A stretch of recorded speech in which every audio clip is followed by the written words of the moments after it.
Sir చెప్పండి. యెహోవా క్రియలు అంటే ఆయన చేసేటువంటి ప్రతి పని కూడా చాలా గొప్పది అనే సత్యము రోజును మనం ధ్యానిస్తే ఏ విషయాల్లో అయినా గొప్పతనం మనకి కనపడుతుందంటే మొట్టమొదటిగా ఆయన సృష్టిని సృష్టించినటువంటి గొప్పతనం. సృష్టిని ఎవరు సృష్టించారు? దేవుడే సృష్టించారు. సృష్టించినటువంటి ఈ యొక్క కార్యము మొత్తం ఈ భూలోకంలో ఈ ప్రపంచంలో అన్నిటికంటే గొప్పదన్నమాట. ఆ భూమే లేకపోతే, ఆ భూమి సృష్టించబడకపోతే, ఆకాశములు భూములు సృష్టించబడకపోతే, మానవులు సృష్టించబడకపోతే, భూ జంతువులు జలచరాలు సృష్టించకపోతే ఆ సృష్టి లేనే లేదు. అంచేత ఈ గొప్ప కార్యము ఆయన చేసినటువంటిది అనడంలో ఏ రకమైన అనుమానము సందేహము లేదు అనేటువంటి సత్యం మనము ఇక్కడ చూసుకున్నాం. ఆదికాండం 1:1 రాయబడిన మాట, ఆదియందు దేవుడు ఆకాశమును భూమిని సృష్టించెను. అంటే ఇక్కడ దేవుని యొక్క శక్తి సృష్టిని ప్రకటిస్తుందన్నమాట. ఏమన్నా సూర్యుడు, చంద్రుడు, నక్షత్రాలు, సముద్రాలు, ఈ మనిషి శరీరం ఇవన్నీ కూడా దేవుని యొక్క గొప్ప కార్యాలు. సృష్టి దేవుని జ్ఞానాన్ని ప్రకటిస్తుంది. సృష్టి ఏం చేస్తుంది? దేవుని యొక్క జ్ఞానాన్ని ప్రకటిస్తుంది. అంత జ్ఞానవంతుడు ప్రభువు దేవుడు సృష్టికర్త అని జ్ఞానాన్ని సృష్టి తెలియజేస్తుంది అన్నమాట. ఈ సృష్టిలో మనం అందరూ కూడా ఉన్నాం. కానీ మనం ఏం చేస్తాం? సృష్టి కర్తను మర్చిపోయి సృష్టిని మనము పూజిస్తున్నాం. నీకు నాకు సృష్టికి అండ్ సృష్టి ఈ రకంగా ఉండాలి, ఈ రకంగా ఉండాలి అని జ్ఞానంతో నింపిన వారు ఎవరైనా ఉన్నారంటే ఎవరు చెప్పండి? సృష్టికర్త అయినటువంటి దేవుడు. ఒకసారి స్తోత్రం చెప్పండి. ఎంత జ్ఞానమేడి, ఎంత జ్ఞానమేడి అంటే ఫింగర్ ప్రింట్ వేస్తే ప్రింట్ వేసారు అనుకోండి, ఒక్కరి ఫింగర్ ప్రింట్ ప్రపంచంలో ఇంకోటి ఉండదండి. చూస్తే ఎన్ని ఉంటాయి? చాలా తక్కువ ఉంటాయి ఫింగర్స్ అనేవి, ఈ రేఖలన్నీ కూడా. కానీ ప్రపంచంలో ఒక్కడిదానికి ఒకటి పోలిక ఉండదు.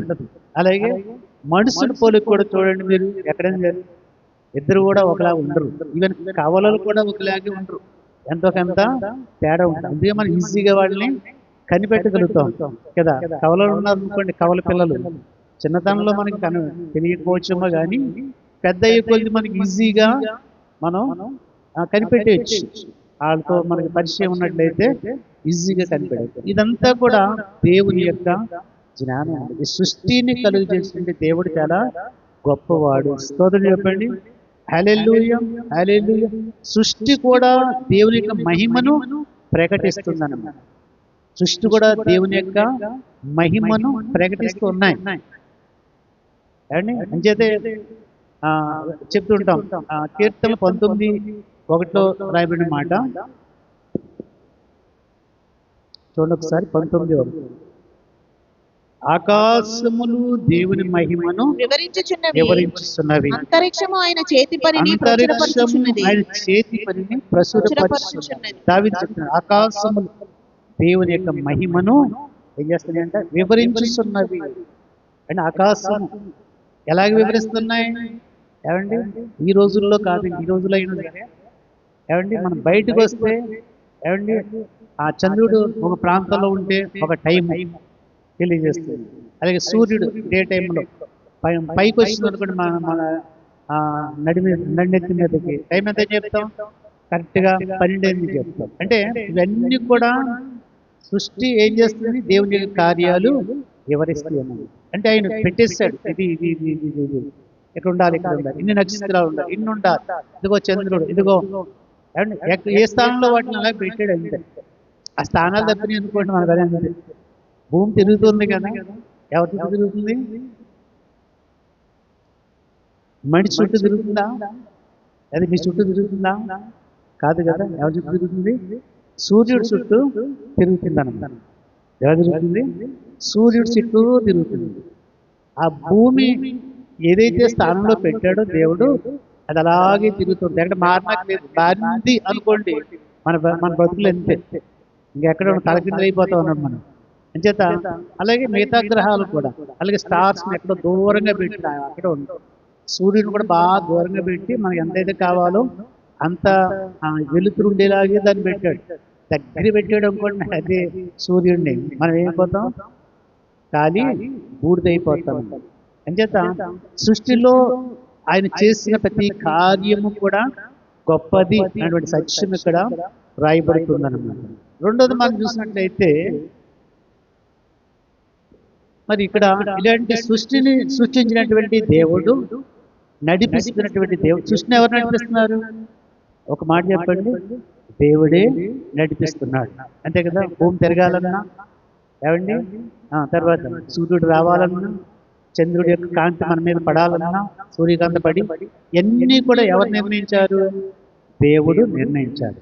మరి మానవులు ఏం చేస్తారు? ఇవన్నీ అలాగున్నాయి అని కనిపెట్టారు, కానీ ఎవరు కూడా వాటిని తయారు చేసి అక్కడ పెట్టలేదు. ఎవరిని పెట్టారంటారా? సూర్యుని కానీ, చంద్రుడిని కానీ, నక్షత్రాలు కానీ, ఏమండి, తర్వాత గెలాక్సీ కానీ, ఇవన్నీ కూడా ఉంటాయి కదా. ఇవన్నీ ఏ మానవుడని పెట్టాడా? ఎవరు పెట్టలేదు. కానీ మానవులు ఎలా ఉన్నాయో వాటిని కనుగొనడానికి ప్రయత్నం చేస్తున్నారంటే సైంటిస్టులు. అంచేత దేవుని యొక్క సృష్టి, దేవుడు ఈ సృష్టిని నడిపిస్తున్నాడు. మరి సృష్టిని నడిపిస్తున్నటువంటి దేవుడు మరి నిన్ను నన్ను ఎందుకు నడిపించాడు? ఒక ప్రశ్న వేసుకోండి. నిన్ను నన్ను ఎందుకు నడిపించాడు? ఎందుకు మళ్ళీ మరి ఆయన ఆశ్చర్యించడు అన్నటువంటి ఆలోచన చేస్తే తప్పక మనల్ని కూడా ఆయన నడిపించేటువంటి దేవుడు. సరే, స్తోత్రం చెప్పండి. నిన్ను నన్ను ఏం చేసే దేవుడైనా నడిపించేటువంటి దేవుడు. అంచేత సృష్టిలో ఉన్నటువంటి ప్రతి కార్యము కూడా చాలా గొప్పది. రెండో మాట మనం చూసినట్లయితే విమోచనలో దేవుని కార్యాలు గొప్పవి. విమోచనలో దేవుని యొక్క కార్యాలు గొప్పవి కదా. పరిశుద్ధ లేఖనాల్లో చాలా మట్టుకు రాయబడి అనేకులు విమోచించబడ్డారు. నీవు నేను విమోచించబడ్డాం. అలనాడు మన పితరులైనటువంటి ఇజ్రాయేల్ ప్రజలు బానిసత్వం నుంచి విడుదల పొందినప్పుడు మరి ఆ విడుదల పొందిన కుటుంబాలే కాబట్టి మనం కూడా దేవుని యందు ఆశ్రయిస్తే, దేవుని నమ్మకం ఉంచితే, దేవుని యందు విశ్వాసం ఉంచితే మనల్ని కూడా విడుదల చేస్తాడు. స్తోత్రం చెప్పండి. దేని నుంచి విడుదల చేయాలి దేవుడు మనల్ని? ఏమండి, మొట్టమొదటిగా పాపము నుంచి అని చెప్తాను. మరి అలనాడు కూడా ప్రజలు దేవుని మీద తిరుగుబాటు చేస్తుండేవారు.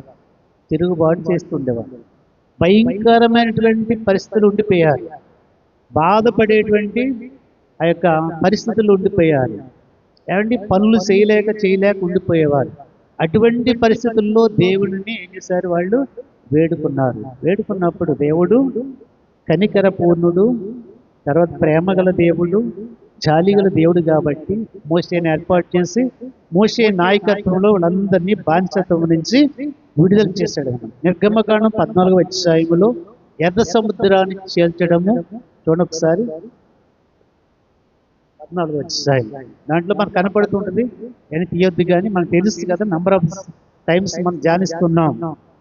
ఎర్ర సముద్రాన్ని చేల్చడము, తర్వాత ఇజ్రాయేల్ ప్రజల్ని ఆ ఐగుప్తు బానిసత్వం నుంచి విడుదల చేయడం. నిర్గమకాండం 16వ అధ్యాయంలో అయితే మన్నాను కురిపించడం, వాళ్ళకి ఆహారము కొరత అయినప్పుడు, అడిగినప్పుడు, మోషే మీద సరిగినప్పుడు, మోషే ప్రార్థన చేస్తున్నప్పుడు ఆకాశం నుంచి ఏమొచ్చిందంట? మన్నా వచ్చిందంట. హల్లెలూయా. అంటే వాళ్ళకి ఏది కావలసిన దేవుడు సమకూర్చేవడం. భయంకరమైన పరిస్థితులు ఉన్నప్పుడు ప్రార్థన చేస్తే మోసేని ఏర్పాటు చేసి బయటికి లాక్కొచ్చాడు ఆ యొక్క ఐగుప్తు బానిసత్వం నుంచి. మార్గమధ్యములో ఆకలి వేస్తే చెప్పండి మన్నాను కురిపించాడు. దాహం వేస్తే బండ నుండి నీళ్ళు ఇచ్చాడు. అంతేకాదు, ఏమండి, ఇందాక పాట పాడారు కదా, ద్వితీయోపదేశకాండం 8వ అధ్యాయం 4వ వచనం. 8:4 ద్వితీయోపదేశకాండము 8:4. పాతగిల్లలేదు, ఆ, నీ కాలు వాయలేదు. ఆ. ఒకడు తన కుమారుని ఎట్లు శిక్షించునో అట్లే నీ దేవుడని యెహోవా నిన్ను శిక్షించువాడని నీవు తెలుసుకొని ఆయన మార్గంలో నడుచుకున్నట్లు ఈ 40 సంవత్సరములు నీవు వేసుకునే బట్టలు పాతగిల్లలేదు. పాతగిల్లలేదు. ఏటట ఒకసారి వేసుకుంటే అంట ఎన్ని సంవత్సరాలు ఉన్నాయంట బట్టలు? 40 సంవత్సరాలు ఉంటాయి. 40 సంవత్సరాలు అరణ్యంలో తిరిగారు కదా ఇజ్రాయెల్ ప్రజలు. దేవునికి మాటకు లోబడక ప్రతిసారి కూడా దేవుని మీద సనగడం గొనగడం చేస్తే దేవుడు ఏం చేశాడు? 40 సంవత్సరాలు తిప్పాడట. 45 సంవత్సరాలు తిప్పినా వేసుకున్న బట్టలు పాతగిల్లలేదు, నీ కాలు వాయలేదు. అంతేనా? అని వేసుకున్నటువంటి చెప్పులు కూడా అరిగిపోలేదట. ఎన్ని సంవత్సరాలు? మీ మీ చెప్పులు ఎన్ని సంవత్సరాలు వస్తున్నాయి? ఒకసారి చెప్పండి. ఏమంటే బాగా వాడేస్తే ఒక సంవత్సరం వస్తున్నాయేమో. చూడండి 29వ అధ్యాయము అదే అధ్యాయం, అదే ద్వితీయోపదేశకాండం 29వ అధ్యాయము 5వ వచనం చదవండి. నేను నీ దేవుడైన యెహోవానని మీరు తెలుసుకున్నట్లు మీరు తెలుసుకున్నట్లు 40 సంవత్సరములు నేను మిమ్మల్ని అరణ్యములో 40 నడిపించి సంవత్సరములు నేను మిమ్మల్ని అరణ్యములో నడిపించితిని. మీ బట్టలు మీ ఒంటి మీద పాతగిల్లపోలేదు, మీ బట్టలు మీ ఒంటి మీద పాతగిల్లిపోలేదు, మీ చెప్పులు మీ కాళ్ళకు పాతగిల్లిపోలేదు. మీ చెప్పులు మీ కాళ్ళను పాతగిల్లిపోలేదు. దేవుని నామానికి మహిమ కలుగును గాక. దేవుని యొక్క కాపుదల ఉంది కాబట్టే 40 సంవత్సరాల అరణ్యంలో ఉన్న బట్టలు మాసిపోలేదంటే. ఆ బట్టలు అంటే ఈ బట్టలు కాదు, వాడు ఆ సమయాల్లో వేసుకున్నటువంటి క్లోత్స్ సెపరేట్ అన్నమాట. అలాగే చప్పల్స్ కూడా సెపరేట్ అన్నమాట. అవి అరిగిపోలేదట. మనకు కూడా పూర్వకాలం అంటే 45-50 సంవత్సరాల క్రితం మనకు కూడా ఈ యొక్క గేదెలు, ఆవులు, తర్వాత ఈ యొక్క జంతువులు ఉంటాయి కదా, వాటి తోలుతో కుట్టించుకుని తొడుక్కునేవారు అనమాట. ఈ కంపెనీ ఏవి లేవు ఆ రోజుల్లో. అవి చాలా కాలం మన్నేవి అనమాట. అవి కుట్టేవారు, కుట్టించుని మనం చాలా మంది తొడుక్కునేవారు. చాలా క్లాస్కి ఉండేవి. అవి చాలా సంవత్సరాలు మన్నేవి అనమాట. అవి ఎన్ని సంవత్సరాలు మన్నితే చెప్పండి? ఎన్నో సంవత్సరాలు దేవుడు మన్నేలాగా చేసేటట్టు. అంచేత విమోచనలో దేవుని కార్యాలు గొప్పవి. ఒకవేళ ఎర్ర సముద్రాన్ని చేర్చడం, ఫరో సైన్యం వెనకాల తరమడం, ఎర్ర సముద్రం ఉన్నప్పుడు వీళ్ళు భయపడిపోవడం, దేవుడి మీద ఆధారపడడం, యొక్క మోషే మళ్ళీ ప్రార్థన చేయడం. ఎర్ర సముద్రం ఏమైపోయిందంట? 2 పాయలుగా చీలిపోయిందంట. ఆరిన నేల మీద వాళ్ళు అంటే ఇటువంటి గొప్ప కార్యములు చేసేటువంటి దేవుడు మనకు ఉన్నప్పుడు ఏమండి ఎర్ర సముద్రం ముందు ఉన్నటువంటి అటువంటి సమస్యలు ఉన్నప్పటికీ, వెనకాల శత్రువులు ఆ పరో సైన్యము తరుముతున్నటువంటి పరిస్థితులు మనకి ఉన్నప్పటికీ, ఆ రోజున వాళ్ళకున్నది నేడు కూడా మన జీవితాల్లో కూడా కొన్ని సందర్భాలలో అటువంటి మనకి ఇరుకులు, ఇబ్బందులు మనకు కూడా తరుముతూ ఉన్నాయి. కానీ దేవుని మీద ఆధారపడినప్పుడు ఏమైపోయింది? ఎర్ర సముద్రము 2 పాయలుగా చీలిపోయింది. మరి నేడు దినాల్లో మన జీవితాల్లో కూడా మరి అది భయంకరమైన సముద్రం వంటి సమస్యలైనప్పటికీ, భయంకరమైనటువంటి తరుమేటువంటి సమస్యలైనప్పటికీ, ఏ సమస్యలైనప్పటికీ దేవుడు వాటి నుంచి విడుదల చేస్తాడు. స్తోత్రం చెప్పండి సార్. హల్లెలూయా, హల్లెలూయా. అని చేత ఈరోజు ఏ బంధకాల్లో ఉన్నా ఆయన నిన్ను విడుదల చేయనుగాక. హల్లెలూయా, హల్లెలూయా. చేత అది అప్పు సమస్య అయినప్పటికీ, పాప బంధకాలు అయినప్పటికీ, అనారోగ్యమైనప్పటికీ, కుటుంబ సమస్యలైనప్పటికీ, శత్రు భయం అయినప్పటికీ, నిందలం అయినప్పటికీ, కోర్టు కేసులు, ఉద్యోగం లేకపోవడం, ఉద్యోగ స్థలాల్లో, పనిచేసే స్థలాల్లో బంధకాలు, ఏ బంధకమైనప్పటికీ ఆయన విడుదల చేయగల దేవుడు. నమ్మితే ఒకసారి స్తోత్రం చెప్పండి. హల్లెలూయా. అది వ్యాధైనా, బాధైనా, అప్పైనా, ఏ సమస్య అయినప్పటికీ ఆయన విడుదల చేసేటువంటి గొప్ప దేవుడు. అంచేత విమోచనలో దేవుని యొక్క కార్యాలు గొప్ప. అలనాడు గొప్పవి, నేడు కూడా అదే దేవుడు, పరిశుద్ధాత్మ దేవుడు ఆ గొప్ప కార్యాలు మన జీవితాల్లో చేస్తాడు. మనం ఏం చేయాలి? విశ్వాసంతో ఉండాలి, నమ్మకంతో ఉండాలి, నిరీక్షణ కలిగి ఉండాలి. కానీ ఈ రోజున చాలా మందిలో ఏముంటలేదమ్మా? విశ్వాసం ఉండడం లేదు, నిరీక్షణ ఉండడం లేదు. ఇది దేవుడు చెయ్యగలడా? ఇది అసాధ్యము. అన్ని సాధ్యమే. దేవుని నీకు నాకు అసాధ్యము, కానీ దేవునికి అసాధ్యమైనది ఏది కూడా ఉండదు. స్తోత్రం చెప్పండి. హల్లెలూయా. అంచేత సృష్టి కార్యాలు చేయడంలో గొప్పవాడు, అలాగే మనల్ని విమోచించడంలో కూడా ఆయన కార్యాలు గొప్పవన్నమాట. మూడో మాట మనం చూసినట్లయితే సిలువలో దేవుని కార్యం అన్నిటికంటే గొప్పది. సిలువలో తన కుమారుని ఎందుకు పంపించడం ఈ లోకమునకు? యోహాను సువార్త 3:16 కంఠస్థ వచనం చదువుతారు కదా, 3:16 యోహాను. దేవుడు లోకమును ఎంతో ప్రేమించడానికి కారణం ఏంటి అండి? లోకాన్ని ప్రేమించడానికి కారణం ఏంటి అంటే, లోకము పాపములో ఉండి పాపములో మరణిస్తే వీళ్ళందరూ కూడా ఎక్కడ పోతారు? నరకానికి పోతారు. ఆ నరకం నుంచి తప్పించడానికి మన మీద ఉన్నటువంటి ప్రేమ చొప్పున మనము ప్రేమించామని కాదు, కానీ ఆయనే మనల్ని ప్రేమించి తన ఏక కుమారుడిని ఈ లోకానికి పంపించి ఆ కలువరిశిలువకి అప్పగించి రక్తాన్ని సిందింపజేసి ప్రోక్షింపజేసి సమాధి చేయబడ్డాడు. తిరిగి 3వ రోజున సజీవముగా లేపబడ్డాడు. ఎందుకు ఆయన పంపించబడ్డాడంటే, రక్తాన్ని సిందింపజేసి నా పాపము ఆ రక్తంలో కడగబడి శుద్ధీకరించి నిన్ను నన్ను పవిత్రులుగా చేయడానికి. అది సిలువ యొక్క ప్రేమ. సిలువ కనబడగానే ఆయన యొక్క ప్రేమ, సిలువ కనబడగానే ఆయన యొక్క త్యాగము, సిలువ కనపడగానే ఆయన మరణించి తిరిగి 3వ రోజులు లేచినటువంటి గొప్ప దాని ఏమంటామంటే గొప్ప శక్తి ఆయనలో ఉన్నదని మనం గమనించాలి. సిలువ అంతమే పెడుతుంటాం. సిలువ పూజించమని కాదు, దాన్ని చూడగానే ఏం జ్ఞాపకం రావాలి? ప్రభు జ్ఞాపకం రావాలి. ఎందుకు జ్ఞాపకం రావాలి? ఆయన త్యాగము, ఆయన ప్రేమ, తర్వాత ఆయన పునరుద్ధానము, ఈ 3 మనకి జ్ఞాపకం రావాలి. అందుకు పెడుతుంటారు. అది దాని యొక్క ఉపయోగం.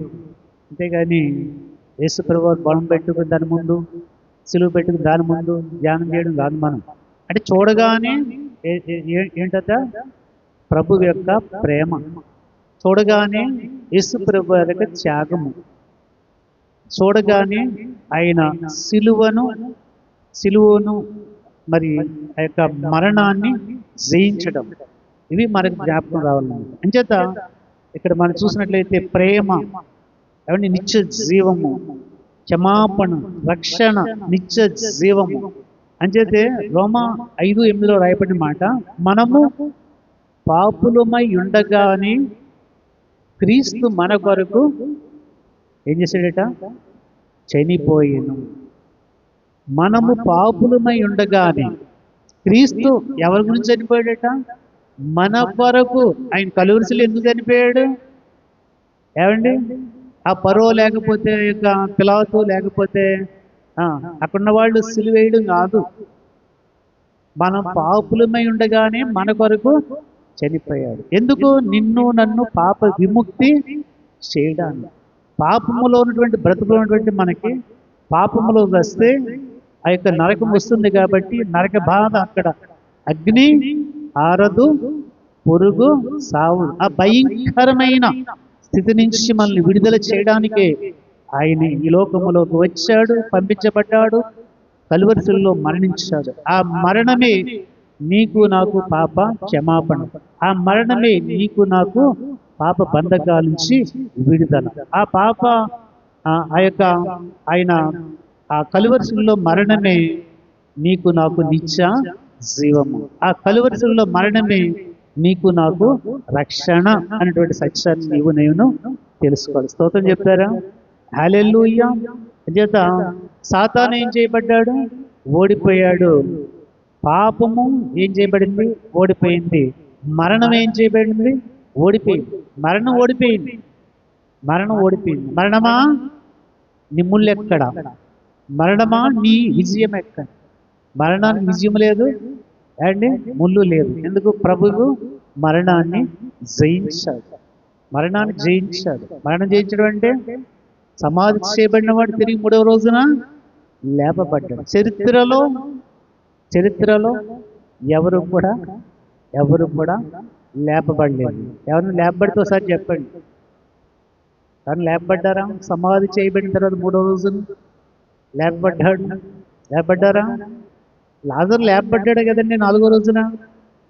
తర్వాత ఏమయ్యాడు మళ్ళా?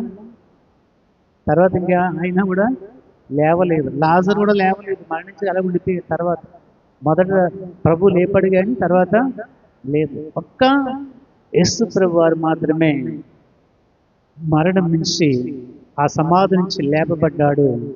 ఏ రకంగా మరి పరిశుద్ధాత్మ ద్వారా ఈ లోకానికి పంపించబడ్డాడో మళ్ళా అదే విధముగా ఆయన ఆరోహణమై తండ్రి యొక్క కుడి పార్శ్వాన్ని ఉన్నాడు. ఏం చేస్తున్నారు యేసు ప్రభు వారు? ప్రస్తుతము నీ గురించి నా గురించి ఆయన ఏం చేస్తున్నట? విజ్ఞాపన చేస్తున్నట్ట. మరి ఇక్కడ ఉన్నారు? పరిశుద్ధాత్మ దేవుడు ఉన్నాడు. ఈ మందిరములో మన మధ్యన పరిశుద్ధాత్మ దేవుడు సంచరిస్తున్నాడు. స్తోత్రం చెప్పండి. మీరు కూర్చుని జాగ్రత్తగా వింటున్నారంటే మీలో ఎవరు పనిచేస్తున్నారు? పరిశుద్ధాత్మ దేవుడు పనిచేస్తున్నాడు. ఒకవేళ ఆలోచనలు బయటికి వెళ్ళిపోయినాయి అనుకోండి, మీలో ఎవరున్నారు? పరిశుద్ధాత్మ దేవుడు ఉండడు కానీ సాతాను మకాం వేసి కాపురము ఉంటుందన్నమాట. అంచేత ఆ కాపురం ఉన్నటువంటి ఆ సాతాన్ని బయటికి పంపి పరిశుద్ధాత్మ దేవుడైనటువంటి ప్రభుని మన హృదయాల్లో చేర్చుకోవాలి. స్తోత్రం చెప్తారా?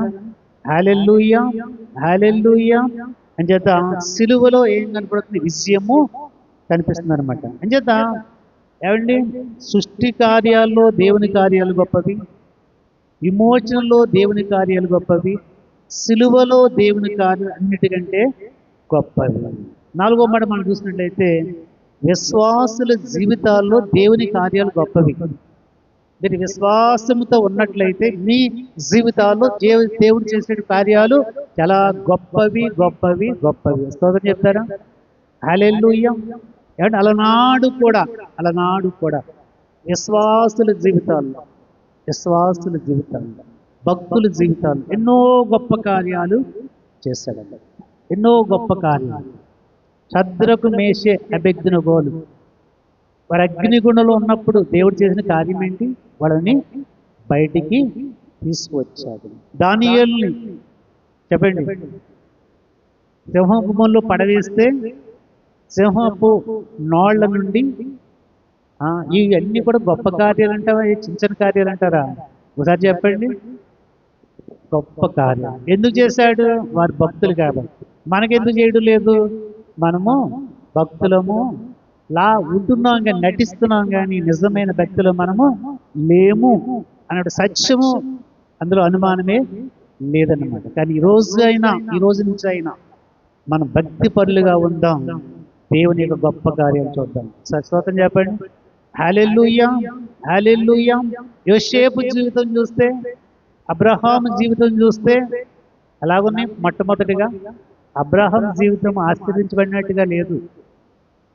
ఉందా? చెప్పండి. లేదు. ఎందుకు లేదు? అన్నీ ఉన్నాయి కానీ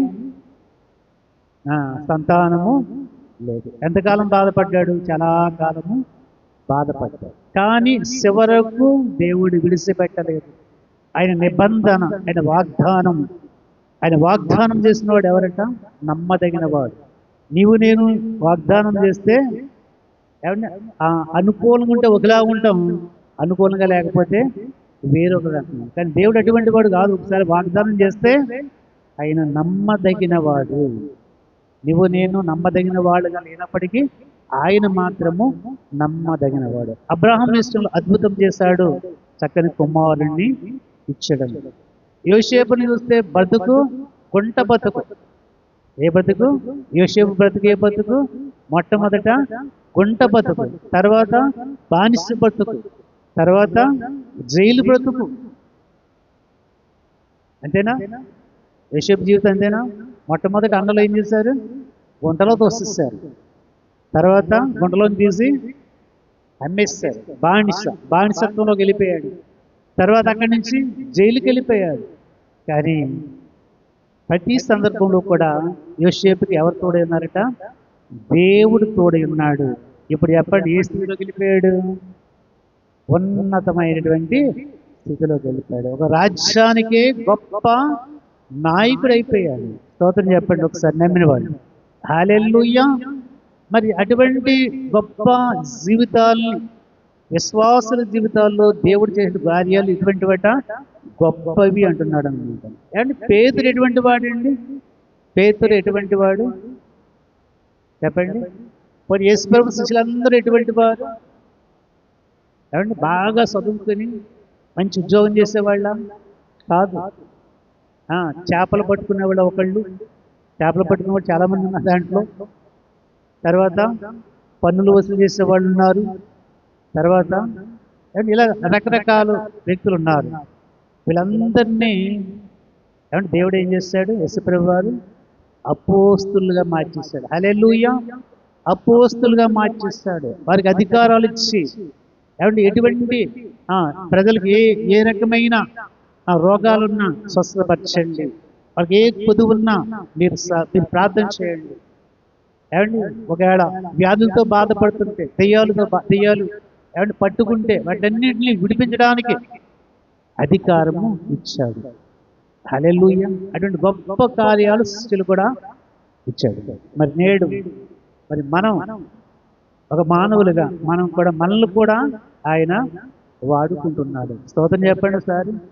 మనం కూడా ప్రార్థన చేస్తే స్వస్థతలు దేవుడు ఇస్తున్నాడు, దాంట్లో అనుమానమే లేదు. మనం ఏదైతే దేని గురించి అయితే ప్రార్థన చేస్తున్నామో ఆ విషయంలో దేవుడు అద్భుతాలు చేస్తున్నాడు, ఆశ్చర్య కార్యాలు చేస్తున్నాడు. మీరు నమ్మితే విశ్వాసంతో చేస్తే ప్రార్థన దేవుడు ఆలకిస్తాడు.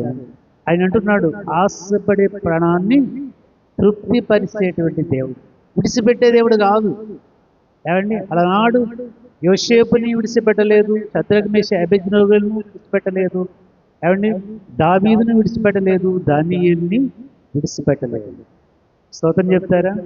హల్లెలూయా. అన్నాన్ని విడిచిపెట్టాడా చెప్పండి? అన్న విడిచిపెట్టాడా? ఎంత బాధపడిందండి? ఏంటి బాధ? పిల్లలు లేనటువంటి బాధ. మందిరంలోకి వచ్చి ఏం చేస్తుందంట? ప్రార్థన చేస్తుంది. పాస్టర్ గారు ఏమనుకుంటున్నారు? దైవజనుడు ఏమంటున్నాడు? అమ్మా మత్తురాలై ఉన్నావా? ఎందుకు మందిరంలోకి వచ్చి నువ్వు మత్తుగా పడి ఉన్నావు? ఎందుకు త్రాగొచ్చావు అంటే దాని అర్థం అదే. ఆ రోజుల్లో అంటే మంచి ద్రాక్షరసాలు ఉండి అందరూ కూడా తాగేవారు అన్నమాట. అవి మత్తునిచ్చేవన్నమాట. ఎప్పుడో సాయంత్రం ఎప్పుడో ఏమంటే పడుకునేప్పుడు తాగితే పడుకునేవారు. ఏమంటే అవంతా కూడా ఆ రోజున ఆ కాలంలో అవన్నీ కూడా మంచివి అన్నమాట. అంచేతే కానాను విందులో ఏం పోసారు? ద్రాక్షరసం అయిపోయింది కదా, అక్కడ ఏమని రాయబడింది? ఏమండి నీళ్ళను ద్రాక్షరసంగా మార్చాడు కదా. మొట్టమొదటి అయితే ఎటువంటి మందు పోస్తారట? మంచిది పోస్తారట. అయిపోయిన తర్వాత జబ్బుది పోస్తారని రాయబడింది. ఎందుకు? అవి ఆరోగ్యానికి మంచిదే. ఆ రోజున పోసే మందులు ఈ రోజున పోసే మందులు కాదు కదా. అంచేత ఆ రోజున ఉన్నాయి. ఆ రోజున అది కామన్ అన్నమాట. మందు అనేది కామన్. ద్రాక్షరసం అన్నమాట, పచ్చి ప్యూర్ ద్రాక్షరసం. ఇప్పుడు మీరు ద్రాక్షరసం తాగుతుంటారు, ఇది కాదు. ఇంటికాడ ద్రాక్ష పళ్ళు తెచ్చుకొని చక్కగా దాన్ని గ్రైండర్ బట్టి వడగట్టుకుని తాగుతారు లేదా? తాగుతారు. దాంట్లో జబ్బు ఏముంది? ఏమి లేదు. ఆ రోజును కూడా అటువంటిది అన్నమాట. అయితే ఆ రోజును కూడా తయారు చేసేది దానికి అంత నిల్వ ఉంచడం, ఆ ప్రకారంగా ఆ ప్రాసెస్ చేస్తే మత్తునిచ్చేదన్నమాట. అటువంటివి ఆ రోజుల్లో కామన్ అన్నమాట. కానీ ఆ రోజున ఏం చేస్తాడు దేవుడు? మరి అయిపోతే ఆ వివాహం మరి చేసే వ్యక్తులు చాలా కంగారు పడిపోతే ప్రభు అక్కడ ఉన్నాడు కాబట్టి ఏమైంది? అద్భుతాలు జరిగాయి, ఆశ్చర్య కార్యాలు జరిగాయి. అది అయిపోలేదు. అక్కడ అంటున్నాడు పెండ్లు ఆ విందుకు వచ్చిన ఆయన యజమాని ఏమంటున్నాడు? చాలామంది ప్రతివాడును మొదట మంచి ద్రాక్షారసం పోయిదురు. జనులు మత్తుగా ఉన్నప్పుడు ద్రాక్షరసం మత్తునిస్తుంది అన్నమాట. జబ్బు రసము పోయిదురు. నీవైతే ఇది వరకును ముందు మంచి రసం పోసావు, ఇప్పుడు కూడా మంచి ద్రాక్షరసం పోస్తున్నాడు. ఎక్కడి నుంచి వచ్చింది? ప్రభువు ఆ గృహములో ఉన్నాడు. నేడు మన గృహాల్లో కూడా ప్రభు ఉన్నట్లయితే దేనికి కొరత కొదువ ఉండదు అనే సత్యము ఒకసారి దేవుని స్తోత్రం చెప్తారా? హల్లెలూయా, హల్లెలూయా.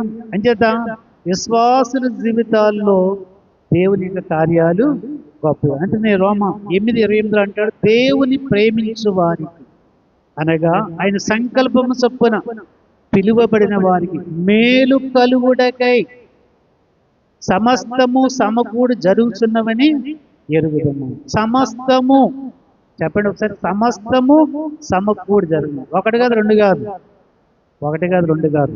మీకు ఏది అంటే ఎవరికి కూడా ఒకటే ఒక దాంతో తృప్తి పొందాం మనం. ఏమండి, ఫ్యాన్ కావాలి, ఫ్యాన్ ఉందనుకోండి, తర్వాత ఏం అడుగుతాం చెప్పండి? ఏసీని అడుగుతాం కదా. అంచేది ఏమంటున్నాడు ఇక్కడ? ఒకటే కాదు రెండే కాదు, సమస్తము సమకూడి జరుగు. మీకు ఏది అవసరమో అది దేవుడు ఇచ్చేటువంటి దేవుడు.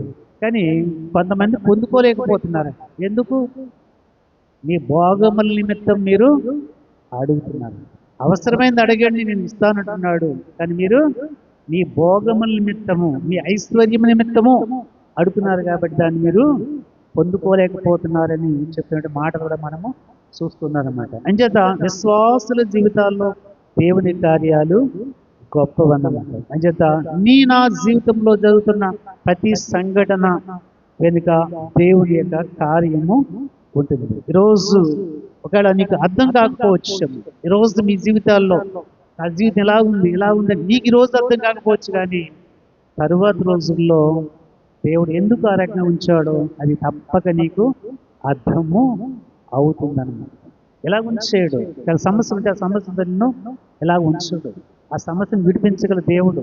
కొంత లేట్ అవ్వచ్చేమో, కానీ ఆయన మీ ఎడలో ఉన్న ప్రణాళికలు చాలా గొప్పవి అని రాయబడింది. ఒక స్తోత్రం చెప్పండి.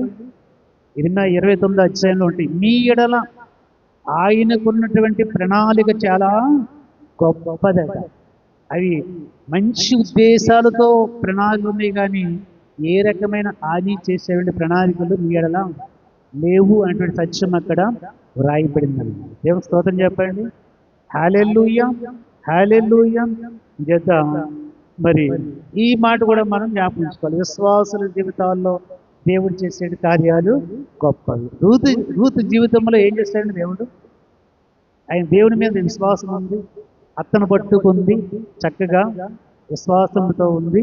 ఏమైంది? కొంత అననుకూలత ఏర్పడింది, భర్తను పోగొట్టుకుంది రూతు కదా.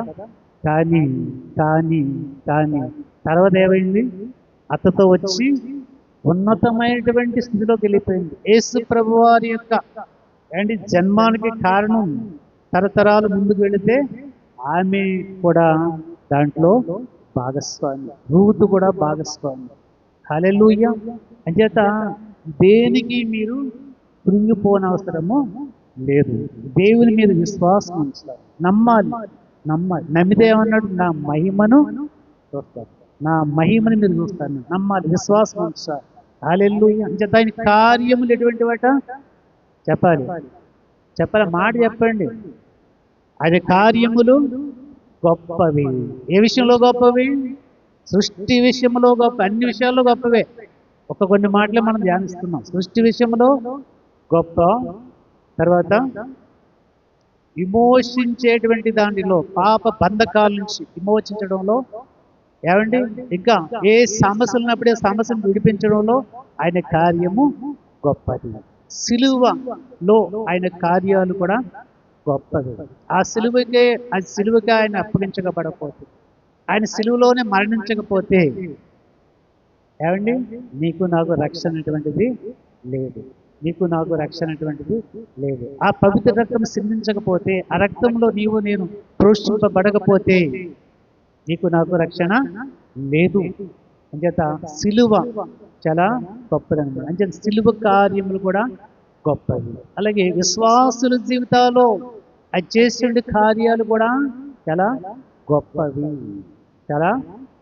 మరి విశ్వాసంతో మనం ఉన్నట్టయితే మన జీవితాల్లో కూడా ఆయన చేసేటువంటి కార్యాలన్నీ కూడా చాలా గొప్పవి. చివరి ఒక మాట చెప్పి నేను ముగిస్తాను. ఈ లోకంలోనే కాదు, కానీ భవిష్యత్తులో దేవుని కార్యాలు కూడా చాలా గొప్పవి. భవిష్యత్తులో, గతము కాదు, ప్రస్తుతము కాదు, భవిష్యత్తులో కూడా మన ఎడల ఆయన కార్యాలు చాలా గొప్పవి. ఎలా ఎలా ఈ లోకయాత్ర ముగించుకున్న తర్వాత, ఈ లోకయాత్ర ముగించుకున్న తర్వాత ఎక్కడ ఉండాలన్నది భవిష్యత్తు అని. ఎక్కడ ఉండాలి అంటే పరలోకంలో ఉండాలి, లేకపోతే నరకంలో ఉండాలి. మనకి ఏది కావాలో ఒకసారి చెప్పండి అమ్మా. పరలోకము కావాలి అన్న వాళ్ళందరూ కూడా స్తోత్రం చెప్పండి. కాక మందికి వినబడలేదా, చెయ్యట్లేదా, ఏదో ఆలోచిస్తున్నారు చెప్పండి. పరలోకము కావాల్సిన వాడు స్తోత్రం చెప్పండి. మంచిది, చక్కగా రెండు చేతులు ఎత్తండి బాగా. హల్లెలూయా, హల్లెలూయా. ఎందుకు ఎత్తారు? మీరందరూ పరలోకములో ఉండాలి. మరి పరలోకంలో ఉండాలంటే ఇక్కడ టికెట్ ఉండాలి అంటే పరలోకం వెళ్ళడానికి టికెట్ ఉండాలి. హైదరాబాద్ ప్రయాణం చేయాలంటే, ఢిల్లీ ప్రయాణం చేయాలంటే ఏమండి ముందు ఏం తీసుకోవాలి? టికెట్ తీసుకోవాలి. టికెట్ లేకుండా ఎక్కారు అనుకుంటే ఏం చేస్తారు చెప్పండి? తీసి వచ్చి తర్వాత స్టేషన్లో నడబెట్టి గెంటేస్తారు. అంటే మిమ్మల్ని కాదులేండి, మగవాళ్ళని గెంటేస్తుంటారు. గెంటి వాళ్ళు ప్రత్యేక ఉంటారు, దొంగలు ఇటువంటి వాటిని కదా. అంచేత మరి మన పరలోక రాజ్యానికి వెళ్ళడానికి అర్హత సంపాదించుకోవాలి. అర్హత ఎక్కడ సంపాదించుకోవాలి? భూలోకంలో ఉండగానే మనము అర్హత సంపాదించాలి. అంచేత ఏమన్నాడు? నమ్మి బాప్తిసం పొందినవాడు రక్షింపబడును. నమ్మి బాప్తిసం పొందినవాడు రక్షింపబడును. అంచేత అది అర్హత అన్నమాట. బాప్తిసం తీసుకుంటే సరిపోయిందా చెప్పండి? బాప్తిసం తీసుకుంటే అర్హత వచ్చేస్తుందా? రాదు. ఎలా ఉండాలి? ప్రభువు చెప్పినటువంటి మాటకు లోబడి జీవించాలి. ప్రభువు చెప్పినటువంటి మార్గంలో మనము నడవాలి. ప్రభువు చెప్పిన ప్రకారంగా మనం జీవించాలి. అప్పుడు అర్హత పొందుకున్నట్లు అన్నమాట. అంతేగాని బాప్తిసం తీసుకున్నాం కదా, మన ఇష్టం వచ్చినట్టు తిరగవచ్చు, పరలోకంలో మనం ఉండొచ్చు అంటే కుదరదు. తగినట్లుగా ప్రభు జీవితానికి తగినట్లుగా ఆయన నడిచిన విధానం ఏ రకంగా ఉందో భూలోకములో మనం కూడా ఆ రకంగా జీవించాలి. అంచేత ఇక్కడ ప్రకటన గ్రంథము 21 వచ్చాయి. ఈ భవిష్యత్తులో దేవుని కార్యాలు గొప్ప అంటున్నాం కదా, ఎంత గొప్పవో లాస్ట్ పేజీలో ఉంటుంది చూడండి. 21 వచ్చాయి 1 నుంచి 8 వచనాలు చదువుకుందాం, ముగించుకుందాం. అంతటా నేను కొత్త ఆకాశము క్రొత్త భూమిని చూచితిని. ఏం చూసాడట? కొత్త ఆకాశమును కొత్త భూమిని చూసాడు యోహాను గారు. ప్రత్యక్షమైంది. యోహాను చెప్తున్నాడు దేవుడు. మొదట ఆకాశమును మొదటి భూమిని గతించిపోయెను. మొదటి ఆకాశం మొదటి భూమి ఇవన్నీ కూడా గతించిపోతాయి ఒక్కొక్క సమయంలో. సముద్రమును ఇక లేదు.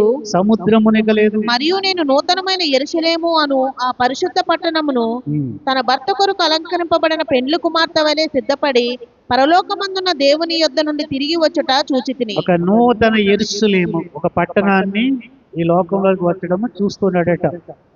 అప్పుడు అది ఎలా ఉందంట? భర్త కొరకు అలంకరించబడిన పెండ్లి కుమార్తె వలె ఉందంట.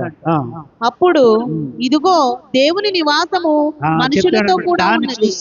ఇదిగో దేవుని నివాసము మనుషులతో కూడా ఉన్నది. ఆయన వారితో కాపురముండును. ఎవరైనా కాపురం చేసేవాడు ఎవరండి? ఎవరు? ప్రభు అని. యేసు ప్రభు వారు మనతో ఉంటాడు. కాపురం చేయడం అంటే మనతో ఉంటాడు, మన మధ్యన ఉంటాడు. ఆయన మళ్ళా వస్తాడు.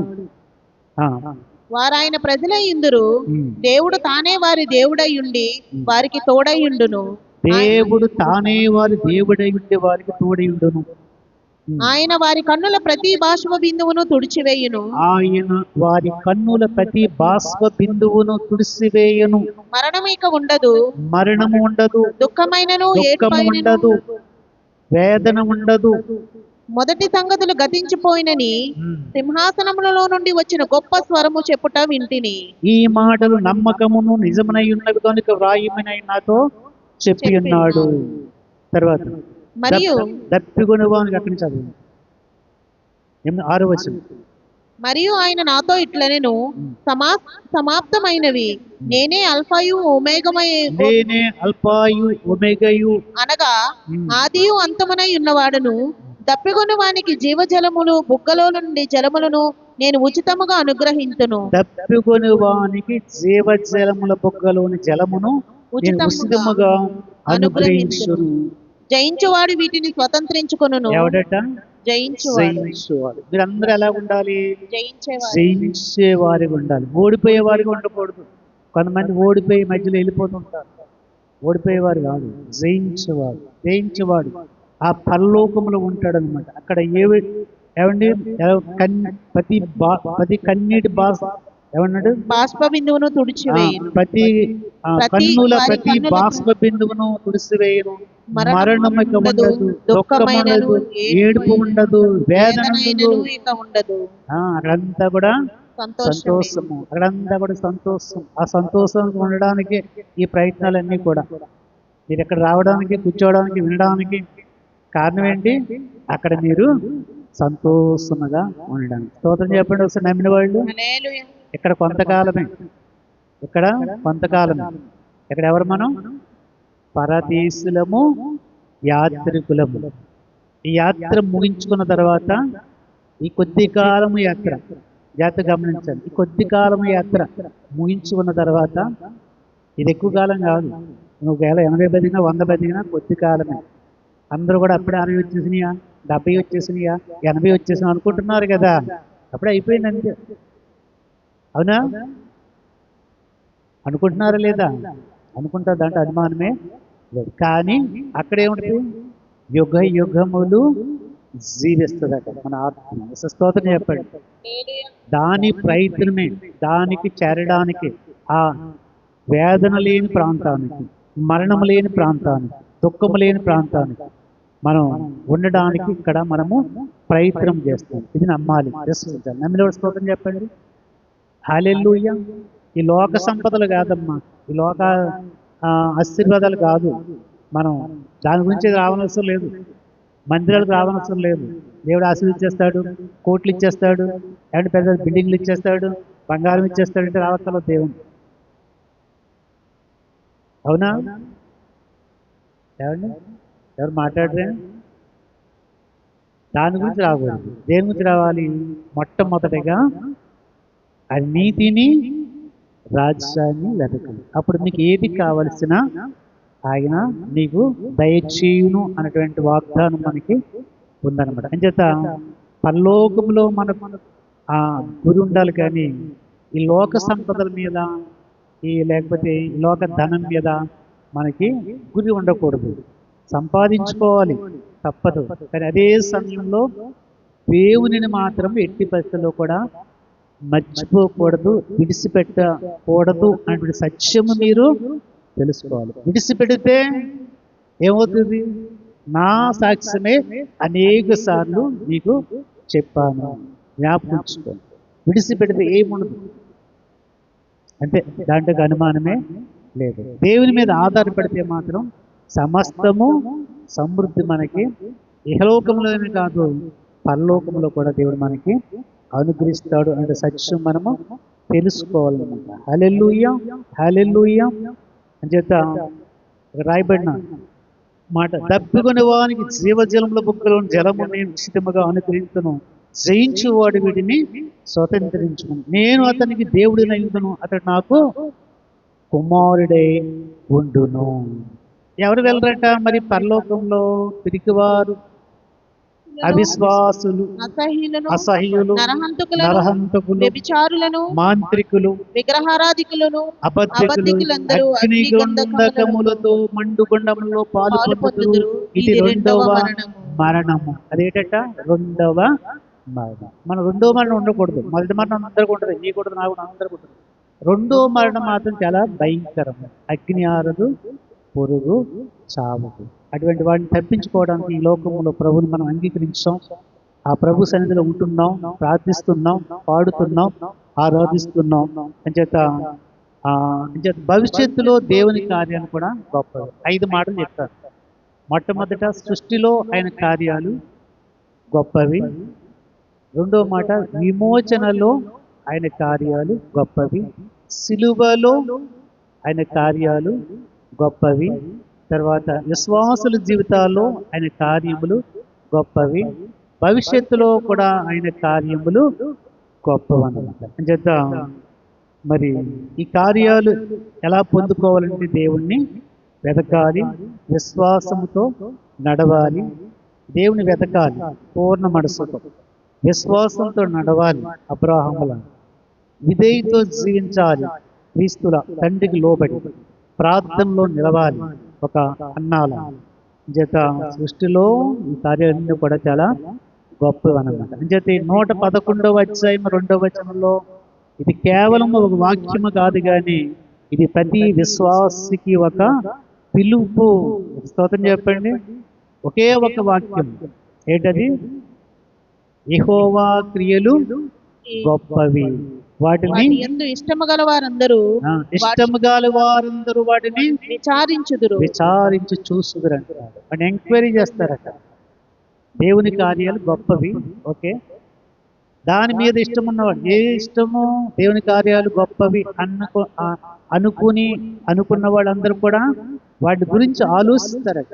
మీరు నేను అందరూ కూడా ఆయన కార్యాలు గొప్పవని మనం అందరూ కూడా పరిశీలిస్తున్నాం, పరిశోధిస్తున్నాం. వాటిని గురించి ఎంక్వైరీ చేస్తున్నాను. ఎందుకు ఆయన కార్యాలు గొప్పవని. అంచేత ఎవరు చూస్తారట? ఆయన యందు ఇష్టమున్న ఆ కార్యాలు గొప్పవని ఇష్టమున్న వాళ్ళందరూ కూడా వాటి గురించి ధ్యానిస్తారట, వాటి గురించి ఆలోచన చేస్తుంటారని అక్కడ రాయబడినటువంటి మాటలన్నమాట. అంచేత దేవుని కార్యాలు చూడండి, పరిశోధించండి, వాటిని ప్రకటించండి, వాటి ద్వారా దేవుని మహిమను పొందండి. ప్రార్థన చేసుకుంటాం.